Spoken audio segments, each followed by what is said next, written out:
I'm talking to Michael Harriot, who is a senior writer at The Root, which is an outlet that talks about uh, Black news, politics, and opinions and culture. Thank you for having me.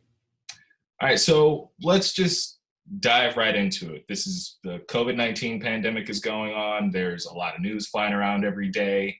And you wrote an article recently called Can Coronavirus Cure White Supremacy? And there were some things in that you highlighted that I thought we could get into. And I'll start with taking one of the lines that you said was, the reaction to this new crisis reveals that we have always been aware that our economy didn't represent all of Americans and was never intended to guarantee prosperity for all. So what about this crisis has revealed those points that the economy doesn't represent us all and that, it was never intended to be prosperous for all Americans?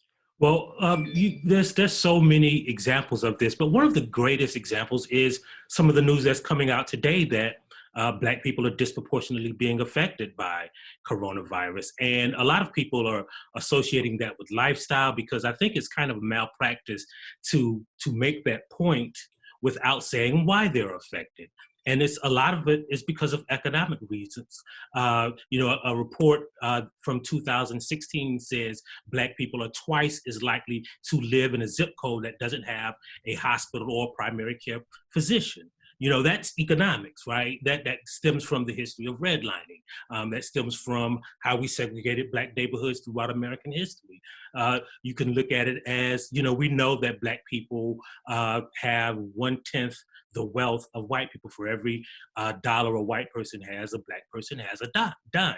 And that affects medical care. When you talk about how COVID-19 affects Black people, you have to realize that a lot of people can't get tested because they don't have the money to get tested. Black people are more likely to be uninsured. All these are economic reasons why this pandemic is affecting Black America at disproportionate rates. So that said, Detroit is a hotspot for COVID. And in Michigan as a whole, Black Americans make up 14% of the population, account for 33% of the cases, but 40% of deaths. And then you also have Asian Americans who are victims to spikes in racism. And at the same time, you have some people who would say that now is not the time to bring up race or socioeconomics because we should be banding together. And I just would like to know, how do you respond to that? And what is the risk of not addressing these things while they're happening? Well, I think this virus specifically points to the inane stupidity of that argument, right? Because when you look at it, my argument has always been that, racism doesn't just affect Black people.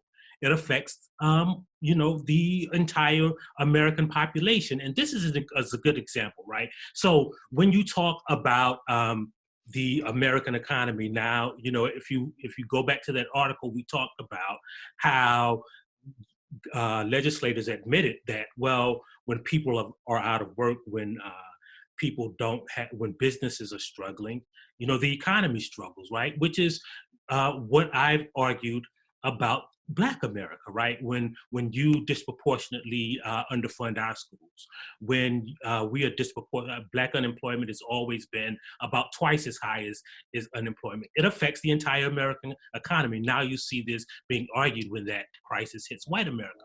But as it affects this, right, specifically to your question, right, we can't stamp out this disease if we don't address the systematic racism in healthcare in America, because if Black people are getting it at disproportionate rates, then it's not stamped out.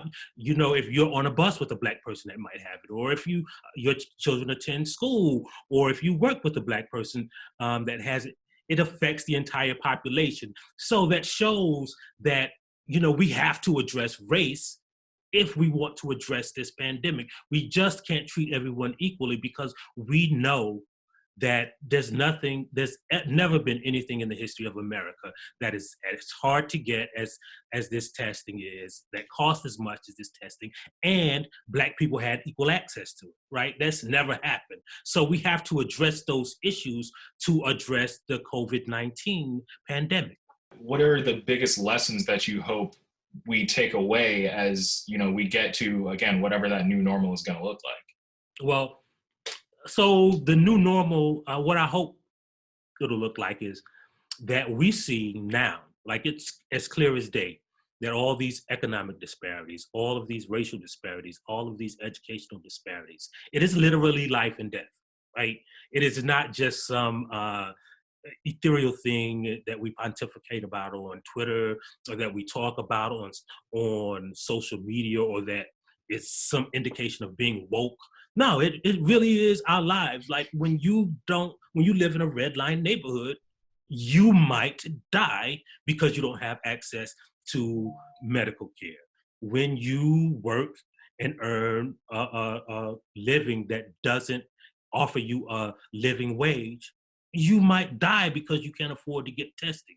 And it's not just in this pandemic, it's everyday life for a large group of people. So I hope that's the lesson that we'll learn. And lastly, what message do you have for Black and Brown people of America and America as a whole? The message that I would say for Black and Brown people is like, this is hard. But we've been through this before. Like our hands are weathered by the work that we've done and our ancestors have done and our mothers and our fathers have done. So this is our test for our generation.